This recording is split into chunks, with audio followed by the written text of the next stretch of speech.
A pleasant good evening to everyone. Welcome sa ating midweek live streaming ng Christian Reformed Church, Marikina. Ito pong muli si Pastor Rodel Katoy at isang pinagpalang gabi na naman sa atin ngayong July 22. So ang ating featured psalm for tonight is Psalm 15 and we gave it a title, I Will Not Be Shaken. Napakagandang sabihin kapag tayo ay nanatiling hindi natitinag, hindi bumigay ang ating moralidad sa mga temptation.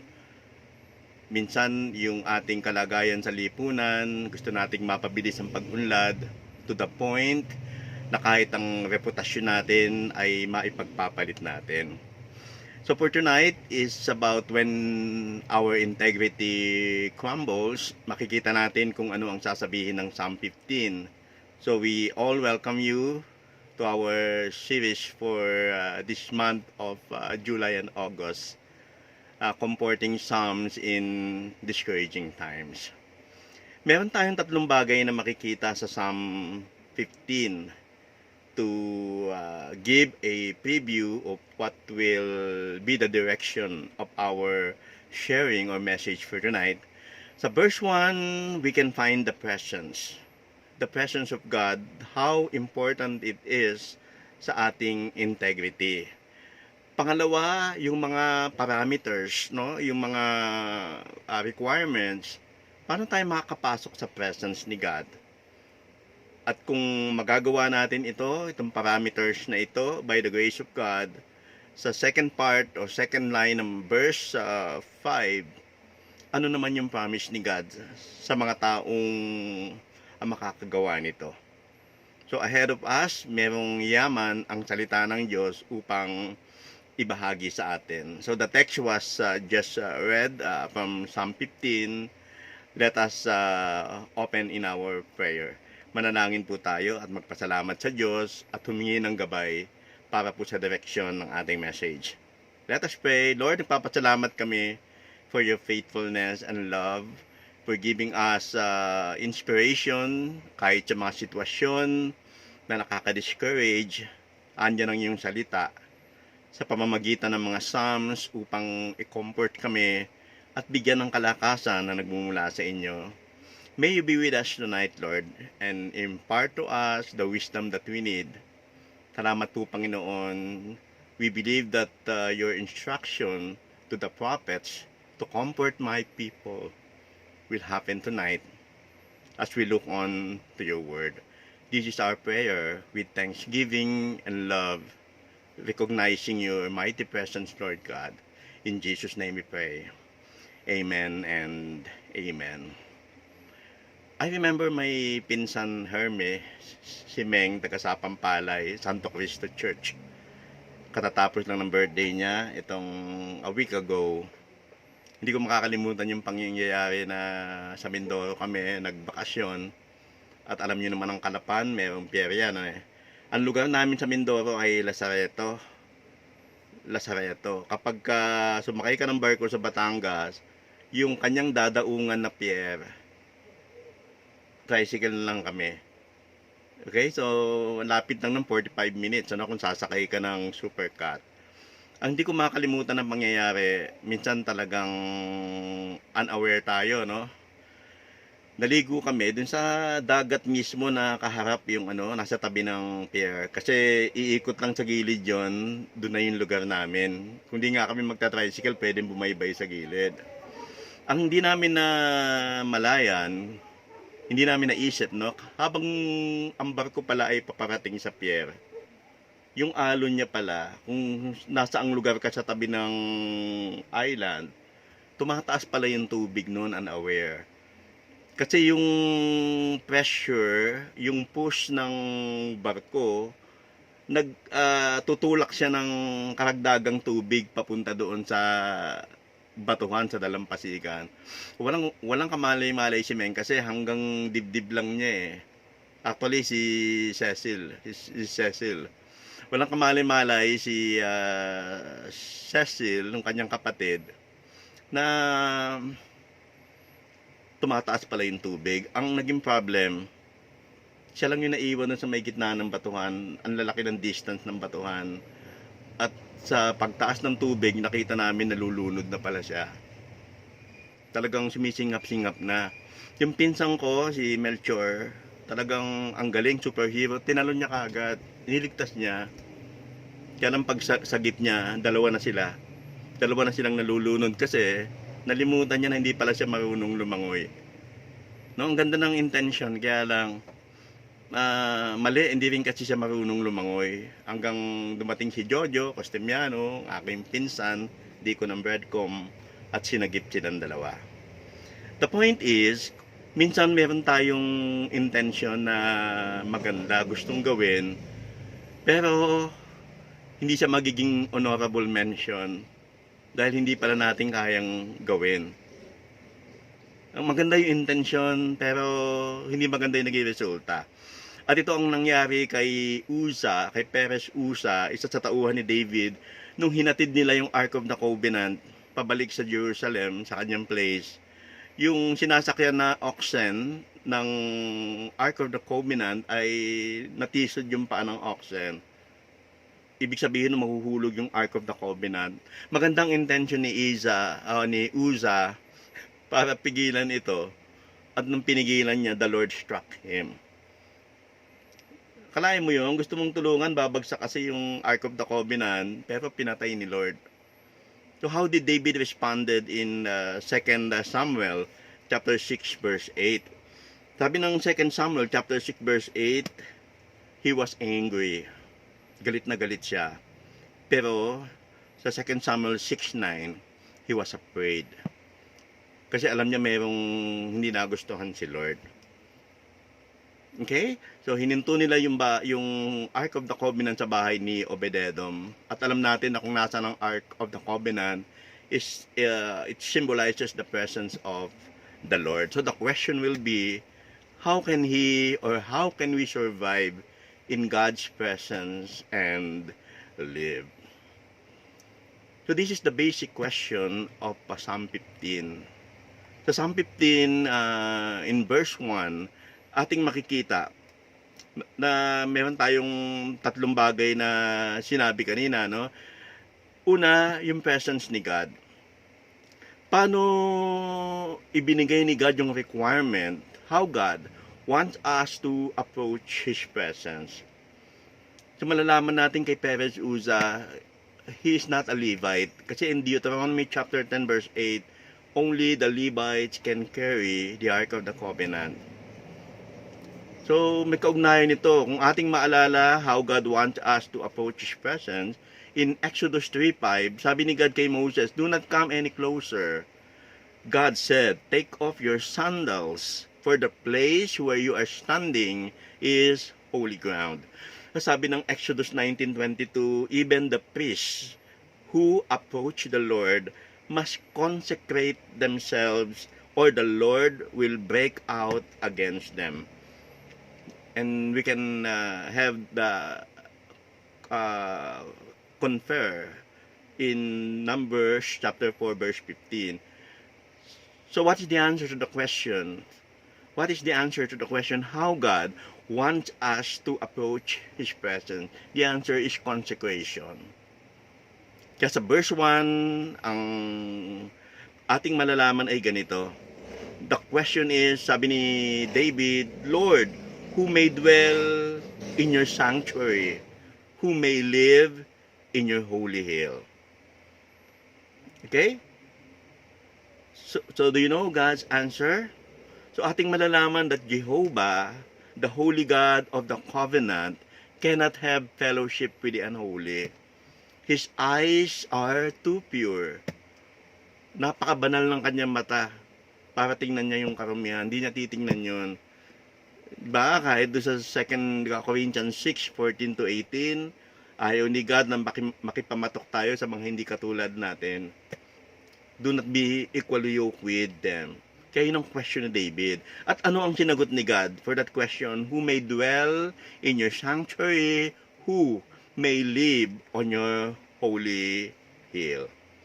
At alam nyo ang summarized answer, dito natin makikita yung point ng integrity. Okay, look at the answer in verse 2.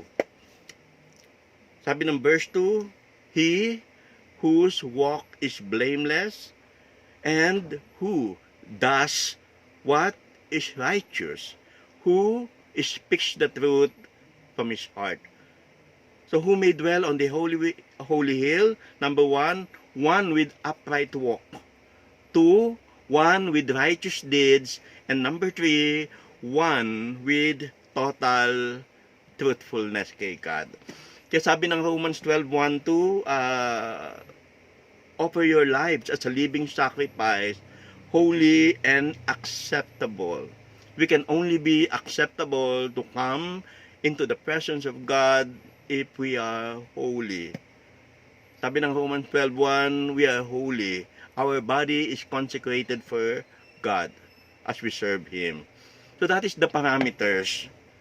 Nakita natin yung summarized answer. Ang tawag doon, we can summarize in one word, integrity. He whose walk is blameless, who does what is right, hindi who does, and who speaks the truth from his heart. That is the answer nating nakita doon sa tanong, doon sa verse 1, who may dwell in the holy hill. That is the summarized answer is verse 2. Pero yung detailed answers, yung mga examples, makikita natin, sino yung mga taong merong integrity. So, sasagutin ito ng verse 3 hanggang verse 5. You only have 5 verses for Psalm 15. So, ano yung mga detailed answers as examples? Who may dwell in the holy hill of God? Who can come into His presence? Sabi ng verse 2, yun, blameless, who upright. Okay? That is the summarized answer, integrity in verse 2, but the detailed answers, para ipakita kung ano ang integrity at sino yung mga taong meron ito, ay nandito sa verses 3 to 5. Sabi ng verse 3, ating malalaman yung ganito, and has no slander on his tongue. Ano ba sabihin ng slander? Yung hindi nagsasalita ng patalikod sa kanyang kapwa. Minsan may problema talaga ang dila ng tao. 'Di ba? Minsan talagang sabi ni James, no, sa James chapter 3, kaya niyang sumira ng isang komunidad. Kaya niyang sumira ng buhay ng tao. It can destroy like fire. No? Yung walang slander sa kanyang bibig. Kaya minsan talaga ang problema talaga yung mga chismoso sa chismosa. Kanina sa kahapon sa 24 oras, merong isang doktor na tinanggihan niya yung pagiging professional at mga ibang bansa. Kasi mas pinili niya na maglingkod sa kanyang bayan sa Bangbang, Nueva Ecija. At doon sa Bambang, Nueva Ecija, mas pinili niya maging community doctor. Ang sabi doon sa 24 oras, COVID-free ang Bambang, Nueva Ecija because of that doctor. Sipag, dyan 4 silang doktor, sila mismo yung nag-scan ng temperature ng mga tao, kahit walang kita, kahit pagod, kinulang sa pondo, ang mahalaga sa kanya maglingkod bilang doktor. At ang maganda rito, yung mga contact tracers niya. Kasi ang kinuha niya mga contact tracers, yung mga chismosa dun sa lugar nila. Kung kita niyo, may pakinabang pala yung mga chismosa, no? Maganda pa lang kuning contact tracer kasi lahat yung mga chismosa alam niya yung buhay ng tao, Diba? Ang kinuhang ang major niyan sa college ay chismitology. Yung iba kumuha ng psychology, yung iba criminology, yung iba zoology, pero ang minaster nila ay chismitology. Napakagaling sa field. Akalain mo, gamit-gamit para maging contact tracers. Pero dito, hindi. Sabi ng verse 3, hindi maganda na mag-slander tayo sa ating kapwa. Para sa detailed answer kung sino yung mga taong merong integrity. At sabi dito sa pagpapatuloy ng verse 3, who does his neighbor no wrong and cast no slur on his fellow man. Nakita nyo ang pinaka-major na problem sa verse 3, yung taong merong integridad ay yung walang problema sa kanyang bibig o dila. Yung number one pinakamaraming kasalanan kung kukompute mo sa Bible, pag samasamahin mo, it's the sin of the tongue. Kaya kahit si Job, sinasabi dito na ang daming nagsalita sa kanyang mga kaibigan niya, inargue niya si God, nagsalita siya, pero sa dulo hindi siya nagkaroon ng kasalanan sa kanyang lips. Kaya yun mga kapatid, at sabi ng verse 4, who despises a vile man, but honor those who fear the Lord. So yung taong merong integridad, binibigyan nilang recognition o respeto o dangal yung mga taong may takot sa Diyos at pinapanatili yung kanyang oath. Who keeps his oath even when it hurts. Oatmeal, pastor, na yung kanyang oath, yung kanyang sumpa, yung kanyang pinanumpaan. Okay? So, yung pagiging tapat kay Lord, makikita natin na pinaliwanag ni David dito.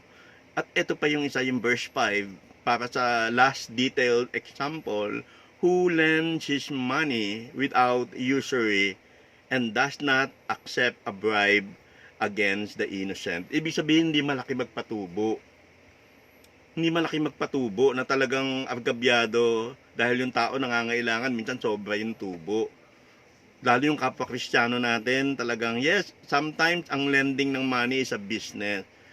Pero kung maaapi naman talaga ng gusto yung mga ibang tao dahil ikaw yung meron, medyo may problem tayo dito. Usually may kaugnayan talaga ang pera pagdating sa integrity. At hindi tumatanggap ng suhol against the innocent. Nawa bumuti yung ating bayan, na hindi talaga lahat o kung maaari nga lang, walang tatanggap ng bribe. Pero sometimes, mapipilitan tayong gawin, lalo kung ayaw natin maabala. Sometimes we are tempted na gawin ito para lang mapalampas ang isang sitwasyon at di na tayo maabala sa mga bagay na gusto nating gawin sa buhay. So nakita na natin yung first and second major point. And the first is who can dwell in the presence of the Lord. So the first point is about the presence of God. God requires holiness from His people. The issue is always morality. Actually, kung titingnan nyo ito in a higher learning, it's about minister at yung kanyang morality. Na sometimes sa mga ministers ay nire-require ng mataas na morality. Kasi dalawang requirement yan. Hindi pwede na nagtapos lang dahil magaling, mahusay sa theology, pero may problem sa morality. Kailangan parehong meron ito. Merong morality, pero pasado as a minister. So yung mga priest ang pinaka-specific na pinatutungkulan talaga nito, but it can be a generality sa lahat ng mga anak ng Diyos na magkaroon ng integrity. So the first major point is about the presence of God, and the second point is about the parameters. Ang parameters sa verses 2 to 5a hanggang kalahati ng verse 5, una nakita natin sino makakapasok sa presence ni God. Ang summarized answer is verse 2, who walk uprightly with God, walking in holiness. At ang detailed example makikita natin sa verse 3 hanggang 5a ay mga tao na walang problema sa kanyang bibig. Remember the example sa Nueva Ecija, nung doktor na yon, di ko naalala yung kanyang pangalan. Ang contact tracers niya, mga chismosa. Nueva Ecija?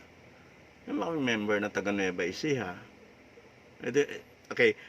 So no slander on his tongue, does his neighbor, who does his neighbor no wrong, casts no slur on his fellow man, honors those who fear the Lord, keeps his oath, and who lends his money without usury, and does not accept a bribe against the innocent. Yung verbs or action words, mapupuna natin na ginamit sa verses 3 to 5, ay nag-i-indicate ng habitual action.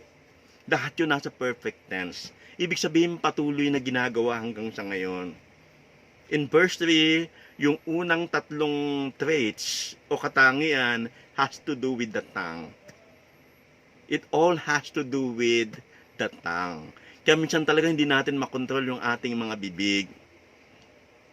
Kaya makikita nyo sa ating cell group, especially sa ating banyuay, sa mga booklet, nakalagay talaga dun yung guidelines, yung ating tinatawag na covenant. Maganda talaga gawin ng isang cell group, kahit online o hindi online, na yung oras naka-fix lamang sa 1.5 hour. Kasi minsan yung sosobra doon, nagiging chismisan. Ang lungkot kapag ang isang cell group o yung isang group, ang pinag-uusapan hindi na Bible study. Minsan yung mga negative comments against sa isang tao, dadalhin doon yung mga problema hindi dapat na pag-uusapan. Kaya medyo ingat talaga sa ating mga bibig at minsan protection din, lalo sa ating mahal sa buhay. Kahit anong pagkakamali ng ating asawa, iba, ating kamag-anak o kapatid, hindi yun sapat upang i-down sila sa pagkukwento ng kanilang kasamaan. Minsan, ang samaan lalabas, ikaw ang mabuti, naghanap ka na ng kakampi o simpatiya sa group. Ang asawa nating ano man maging problema, hindi natin i-broadcast sa ibang tao para malaman na ganun siya, as seeking sympathy. Kasama kasi yan sa sinumpaan natin, talagang maninikluhod tayo sa Diyos to help us to resolve the problem. So yun, the first three traits has to do with the tongue. Talagang iniingatan natin ng mga bibig, yung ating mga dila. At again, kung ating i-recall, no slander on his tongue. Sabihin ng pinag-uusapan, pag sinabing slander, yung taong ininenega natin nakatalikod, hindi niya alam. Tapos pag-uusapan doon sa group, medyo may connection ito doon sa integrity. Merong connection ito sa integrity. Who does his neighbor no wrong, cast no slur on his fellow man. So yung integrity shuts off the harmful tongue. Ibig sabihin kung meron tayo, we want to live a life with integrity, talagang isinashut off niya yung panganib na mga bibig o dila. Integrity shuts off the harmful tongue. Diba? Yun ang ating malalaman. Yung verse 4 ay nagdi-describe naman how the holy man of God looks on others. Ipinapakita naman ito kung paano tayo dapat tumingin sa iba. Sabi ng verse 4, who despises a vile man but honors those who fear the Lord. So yung isang anak ng Diyos na mayroong integridad ay naniniwala and speaks only the truth about everyone. Pinauna ko na kanina, no? Ino-honor din natin yung mga taong may takot sa Diyos. Kahit anong sama ng kanilang ginawa, aareglo naman yan. Wala namang sinabi dito na kapag masama yung tao na yon ay saka mo lang siya idaldal. Pag mabait, wag mong idaldal. Wala eh. Ang generality nito, paano tumingin ng isang anak ng Diyos sa iba. Disregardless kung ano yung ugali nila, may masamang ginawa o wala. Kaya minsan sabi, ang sarap ng ulam, sabi ni Gary Leoncio noon. Anong ulam nyo? Piniritong pastor, ginisang elder, sinabawan na deacon. Kasi minsan hindi alam na papag-usapan, minsan without na benefit of the doubt. Kawawa eh. Minsan hindi walang kamalay-malay na galit imbis na kausapin. The best thing pa rin mga kapatid, kung na-offend ka ng isang tao, puntahan mo at kausapin at sabihin yung kanyang problem. Kesa yung idadaldal dun sa iba dahil hindi nasunod yung gusto natin minsan, sisiraan natin yung tao. Masaklap dun pa minsan dun pa nangyayari sa group. Wag natin gawin yun. Ang cell group ay ginawa ng Diyos, ipinagkaloob ng Diyos upang pag-usapan ng salita ng Diyos at magpalakasan sa isa't isa. That is the purpose of a group. to encourage one another. Lahat ng one another sa Bible ay elemento ng isang cell group or Bible study group. Kaya nga sa Bible study Kaya nga sa cell group hindi yun ang lugar para i-down ng isang tao pag-usapan at inigate. At yung mga hindi natin magandang opinion against other persons na wala doon, hindi yun ang tamang place. Better for us to be confrontational. Kung sino naka-offend, lapitan mo, kausapin mo kahit sino pa yan. Okay? So, yung tatlong kasunod ay nag-i-illustrate ng extent ng honesty for the dwellers. Ibig sabihin ng dwellers, yung gustong manirahan sa presence ni Lord. Those who want to come into the presence of the Lord. Okay? Ano yung extent ng honesty for dwellers? Yung gustong makasama si God sa kanyang presensya dun sa temple. Number one, yung honesty ng dweller, yung taong may integrity is true to his promise. Sabi ng Psalm 15 verse 4b, ating makikita dito, who keeps his oath. No? Pinapanatili niya ang kanyang pangako, yung kanyang sinumpaan. Yung batas ni Moses ay nagbabawal sa mga Israelita na sumumpa at mag-present ng isang sacrifice to God at tapos papalitan ng iba. Halimbawa, nangako ka, magbibigay ako Lord ng isang alay, isang tupa na walang bahid dungis. Tapos nung dumating yung araw na yon, hindi ito pa binigay mo, kambing. We must be true to our promise. Pag sinabing magbabayad ng ganitong oras at panahon, magbayad tayo ng pagkukulang.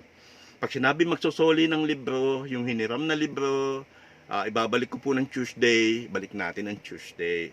Kung hindi may ibabalik ng Tuesday, tawagan, hindi ng extension, hindi ako makapunta ngayon, baka naman pwede sa ibang araw. Hindi yung hindi na nagsasalita.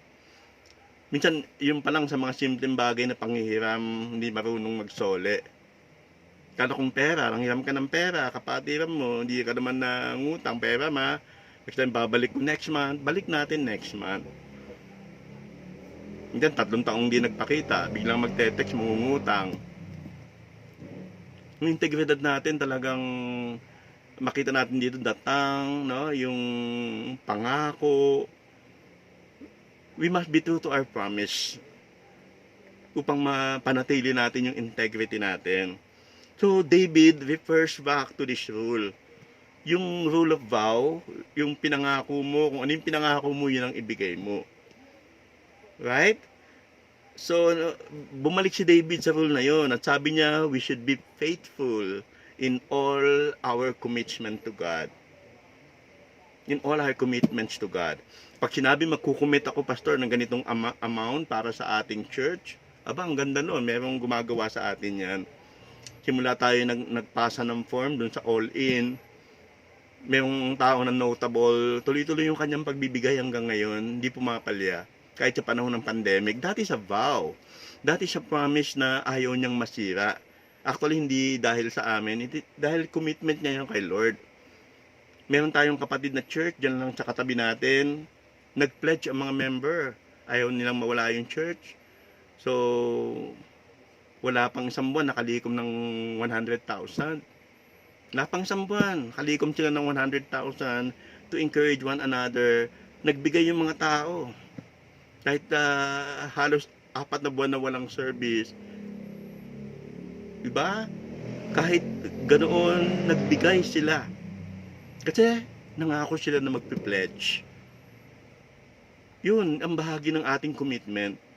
Pangalawa, hindi lamang true to his promise, ang taong merong integrity, yung extent ng kanyang honesty is neither ask nor accept interest when lending money for help. Interest, ang usury. Who lends his money without usury, at ang usury, ang katumbas nito ay interest. Ano ang root word ng salitang interest? Ang root word ng salitang interest ay nagko-convey o nagpapahayag ng idea of biting because it hurts the borrower. Diba? Ibig sabihin pinagbabawal yung biting borrowers, yung mga nanghihiram. Ibig sabihin, pag sinabing kinakagat, pinahihirapan natin sila yung mga nanghiram sa atin. Kaya mahalaga talaga magbabayad tayo ng hiram natin. Baho natin yan. Actually, si Lord ang witness eh. Hindi kasi katwiran. Kasi yumaman naman siya eh. Ayaan mo na yung utang ko. Hindi ko napapansinin yun. Pero ikaw, nakipag-deal ka sa kanya. After 2 years, babayaran mo to. Disregardless kung yumaman yung hiniraman, ang mahalaga yung vow na binitawan natin. Yun ang root word mga kapatid ng interest. Is parang biting the borrower. Parang kinakagat natin yung mga nanghihiram sa atin. Yung interest dun sa loan na binabanggit ng 5A ay nagkaroon talaga ng matinding kontrobersiya sa Jewish and Christian ethics. Ethics yan mga kapatid eh. Christian tayo. Pag sinabing ethics, si Rolly, binibiro ako, Pastor, ano yung ethics? Sinagot ko, disiplina, Christian discipline. Sabi ni Rolly, hindi ba yung pastor yung mga lumalakad na mga ethics sa kalsada kasama yung mga anak na maliliit na bibi? Hindi, ethic yun. Nung sabing ethics, tayo ay kailangang pinasabing yung expectation sa atin, yung ethics ay isang standard na hindi natin binaviolate. Parang isang manners and customs na inaasahan na ginagawa natin dahil dala natin ang pangalan na Kristiyano. Yan tawag doon ay Christian ethics.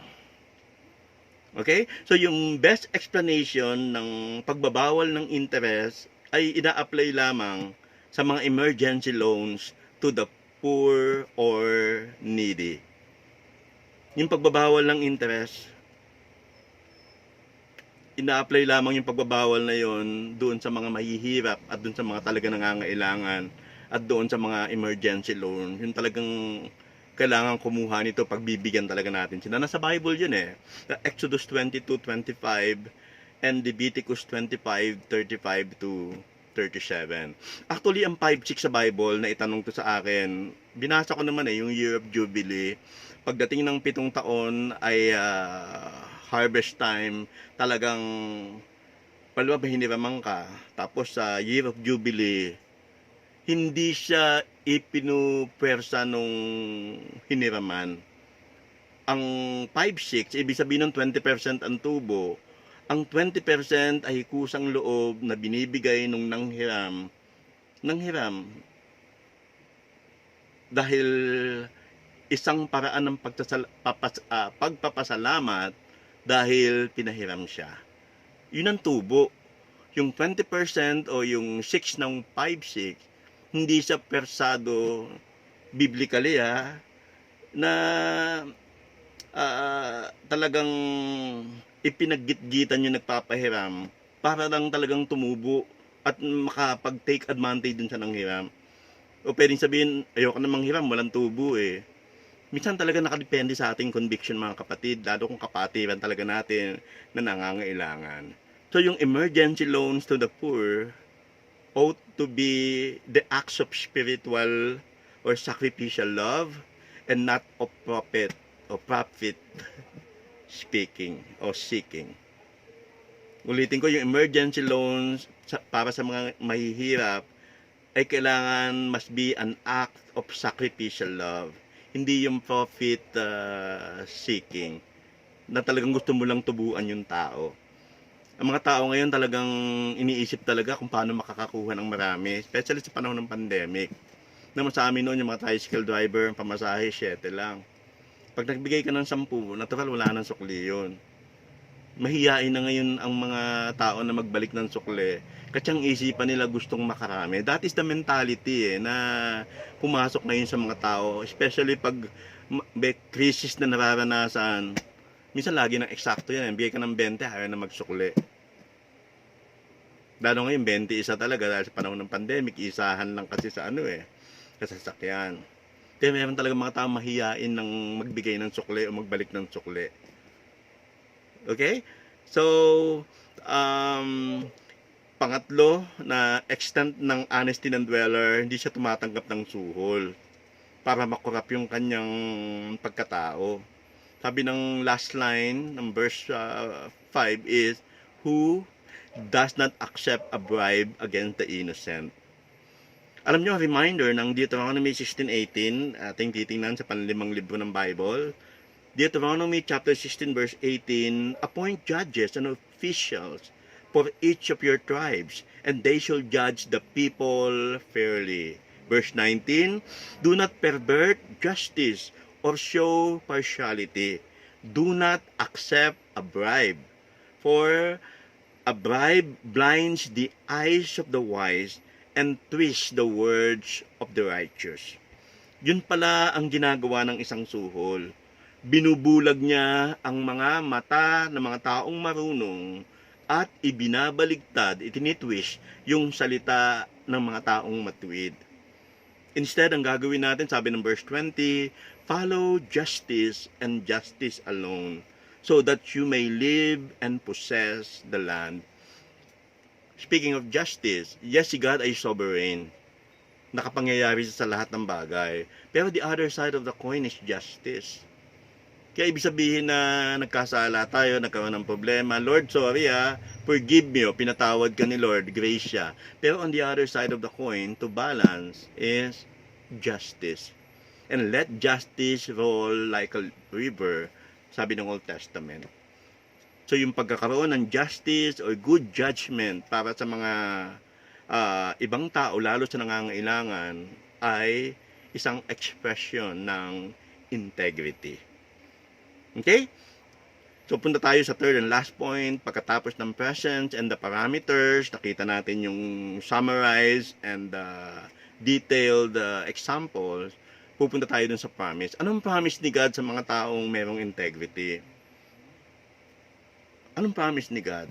Alam niyo, sabi ng verse 5, he who does these things, yung hindi nag-slander ng tang, yung hindi tumatanggap ng bribe, yung hindi tumitingin ng masama at nagsasabi ng masama sa kanyang kapwa, yung binanggit ng verses 3 to 5a, ang promise ni God sa verse 5b, lahat ng gumagawa ng mga bagay na ito, na merong integridad, will never be shaken. Hindi siya matitinag, mga kapatid. Ibig sabihin, the Lord will continue to make His feet stable. Hindi hayaan ng Panginoon na mag-fall. He will never be shaken. That is the promise of the Lord. And He will never be shaken because He is a man of the covenant. True to the covenant na kanyang sinumpaan kay Lord. At yung pagiging tapat o merong adherence dun sa covenant ni God, it make us loyal. Kanino tayo nagiging loyal? Number one, we are loyal to God. Ang isang taong may integridad ay loyal kay God. Pangalawa, loyal sa kanyang neighbors. At pangatlo, loyal sa kanilang sariling integrity. Ang ibig sabihin nun, hindi lang tayo unshakable dito sa mundong ginagalawan natin na buhay pa tayo, even to the next life. Dun sa pangako ni God na sasamahan niya tayo to the afterlife na tinatawag ng iba, we will never be shaken, mga kapatid. We have a firm and sure foundation in the Lord Jesus Christ who promised na hindi tayo matitinag. So what will keep us maintain our purity and at the same time, our stability with God? Ito yung ating conclusion, mga kapatid. Ano magpapanatili ng purity na yan? Saka yung stability natin kay God to say that we will never be shaken. Okay. This is the reminder of the Lord Jesus Christ sa Matthew 7:24-25.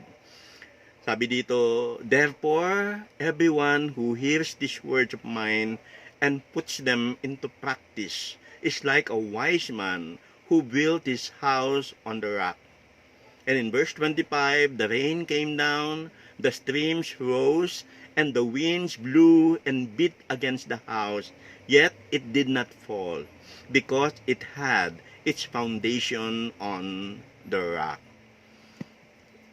Pinapaliwanag ni Jesus sa mga taong nakikinig ng salita ng Diyos at ginagawa ito. So the answer, yung magpapanatili ng ating stability and purity, the answer is the Word of God. Yung ating purity. Who can dwell into the presence of the Lord? Sabi ng verse 1. Di ba? Holy. Be holy, for I am holy. Sabi ng Psalm 119 verse 10, 8 to 10, how can a young man keep his way pure? So the answer is the Word of God. Your word I have hidden in my heart, that I may not sin against you. Psalm 119 verse 10 and 11. So simple lang sinasabi ni Jesus, yung mga taong nakikinig ng aking salita at ginagawa ito, hindi sila matitinag. Katulad sila ng isang tao na nagtayo ng kanyang bahay sa ibabaw ng bato, na kahit dumating ang bagyo at malakas na ulan, hindi magigiba yung bahay na ito. Si Kristo ang sandigan, hindi magigiba. Si Kristo ang sandigan, hindi magigiba. Oh. Kasing taas ng, yan. Sabi ng James 1:22, as we close, we need to be a doer of the word. We need to be a doer of the word. So meron tayong application, yung 3 steps para sa lumago sa righteousness. Number 1 is to pray. We need to kneel down and plead with God. So makikita natin sa Psalm 119 verses 33 to 37. Magandang lumod sa Diyos at makiusap sa Kanya. Pangalawa, sa ating application, second step to grow in righteousness is study His Word. The intensive study of the Word of God.